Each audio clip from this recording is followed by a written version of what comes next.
We have one character, the Wicked Witch, who has enormous power, magic power, and wants to use it for all the right reasons. Elphaba is a heroine to me because she is willing to sacrifice and give up everything for what she believes. You get to see all of her true colors and all of the beauty that's inside of this wonderful, different witch. Glinda is a little bit superficial. She's very privileged. The lines that may get a laugh from an audience are total innocence from her. That's the only way she knows how to verbalize something, and I adore that.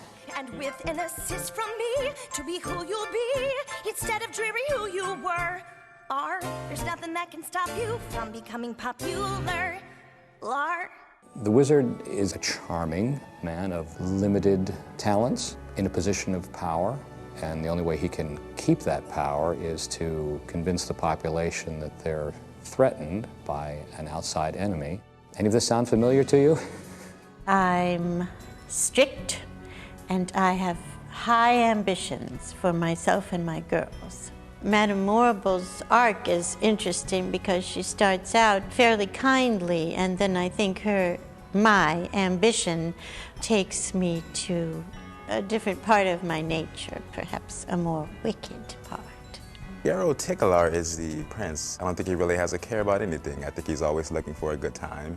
Nothing matters, but knowing nothing matters. It's just life, so keep dancing too. Elphaba teaches Fiyero to try harder, not to just let things be. She's trying to let him know that he has a lot more to offer to the world instead of just being this cool guy. Nessa Rose is the younger sister of our lead character, Elphaba. Their bond is close, but at the same time, Nessa Rose is spoiled. The relationship between Nessa Rose and Bach is definitely a very complicated relationship. Bach is a munchkin. He's in love with Glinda, who won't give him the time of day.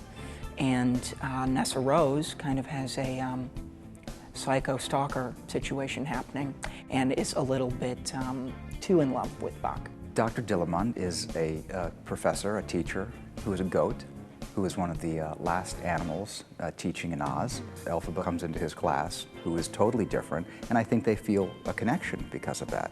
I think the example that he sets for her is an important one, to be proud of who you are, regardless of how you look. Part of the fun of the show is discovering these characters as we know them, not as we knew them from our earlier reference points.